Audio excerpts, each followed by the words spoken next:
sikap mereka gitu.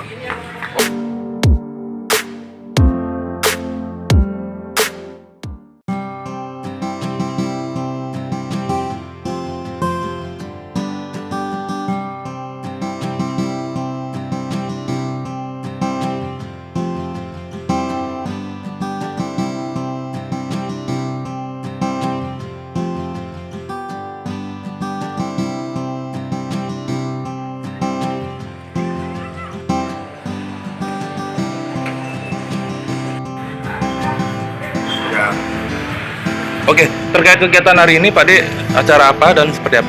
Ya, hari ini seperti hari-hari biasa sih, cuman spesialnya hari ini ada Bobby sama Eka dari SID. Jadi saya juga udah lama nggak ketemu mereka.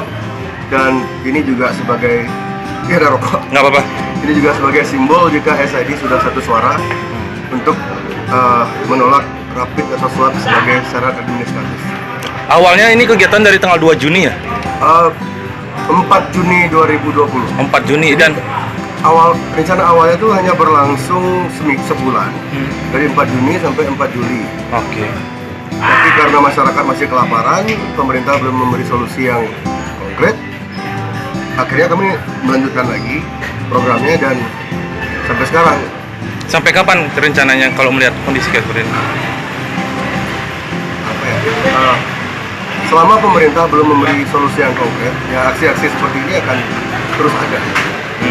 Jadi saya nggak berani bilang sampai kapan kami akan melakukan kegiatan ini.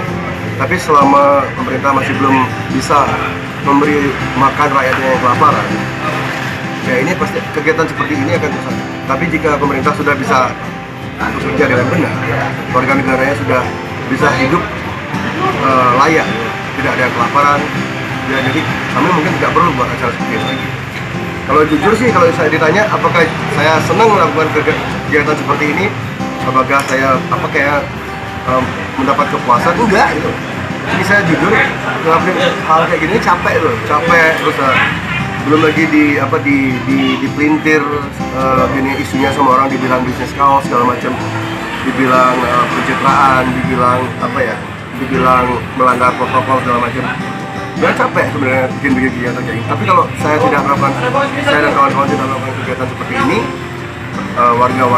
warga atau siapapun yang membutuhkan menjadi makin kelaparan, kriminalitas meningkat, korban jiwa jatuh, siapa yang tanggung jawab? Ya sama seperti pemaksaan rapid test di tempat-tempat layanan kesehatan, saking maksanya sampai bayi meninggal, orang sakit jantung meninggal karena nunggu hasil swab. Siapa yang tanggung jawab? Sama. Ya, untuk program ini tentu nggak mudah beli. Butuh dana yang cukup banyak tentunya untuk mengolah setiap hari itu ada ratusan, bahkan rata-rata hari ini katanya 700 ya. Bagaimana itu bisa beli menciptakan itu sebagai bagian dari dukungan masyarakat itu? Ya, ini semua terjadi secara organik ya. Secara organik terjadinya. Jadi awalnya begini.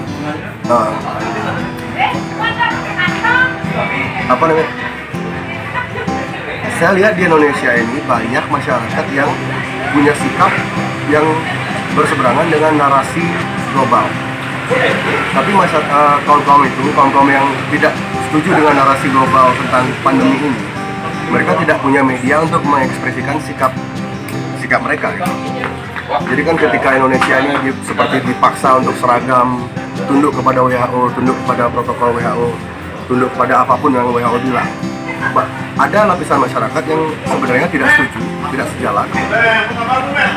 Mereka ingin mengekspresikan perasaan mereka, tapi tidak ada media.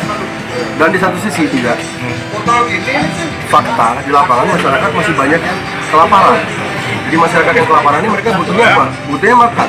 Mereka bukan butuh himbauan, mereka tidak butuh, mereka tidak butuh masker, mereka tidak butuh hand sanitizer, mereka tidak butuh jaga jarak. Masyarakat yang paling fundamental yang mereka butuhkan saat ini adalah makanan. Kenapa? Karena tanpa makanan mereka akan mati. Gitu. Sudah pasti, orang nggak makan ya pasti akan mati. Kalau orang kena COVID atau enggak, itu kan masih ada kemungkinan selamatnya, dan gede kemungkinan selamatnya.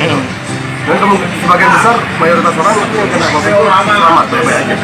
Jadi mana yang lebih berbahaya sebenarnya, kelaparan atau kena COVID? Jadi dari sana aja sih pakai logika yang sederhana gitu. Jadi berangkat dari perspektif itu, saya punya ide gitu. Oke, saya akan membuat konsep kayak bikin kaos yang mengekspresikan sikap kita terhadap pandemi ini yang tidak seirama dengan yang tidak seirama dengan narasi global, tapi sekaligus membantu orang-orang yang membutuhkan makanan. Bagaimana caranya agar itu terjadi semua? Ya itulah, akhirnya saya bikin skemanya. Oke, teman-teman saya yang pengangguran sejak pandemi banyak kan, jadi banyak teman-teman yang kehilangan pekerjaan setelah pandemi. Jadi masing-masing desain kaos ini saya serahkan ke tiap-tiap teman-teman yang berbeda. Jadi saya tidak terlibat sama sekali di produksi, tidak terlibat di ngambil keuntungannya, tidak terlibat di modal. Saya cuma memberi ide, memberi konsep, lalu saya beri mereka mandat, mereka laksanakan, saya promosikan dengan syarat sebagian keuntungan dari penjualan kaos ini dialokasikan untuk pembagian makanan gratis di OS Bar. Jadi begitu sistemnya. Jadi terjadi secara organik. Jadi saya dapat ide itu karena situasi juga. Jadi dapat kondisi kayak kasihan orang-orang yang kelaparan. Terus kasihan juga masyarakat yang ingin berekspresi, mengekspresikan sikap mereka tapi tidak bisa gitu. Bagaimana caranya? Ya ini saya kasih kamu, oke ini media kamu untuk mengekspresikan sikapmu apa? Kaos. Dan kamu sekaligus mengekspresikan diri sekaligus membantu orang lain. Hasil penjualan kaos itu bisa bikin satu kaos itu bisa bikin 5 sampai 7 orang kenyang sehari. Gitu.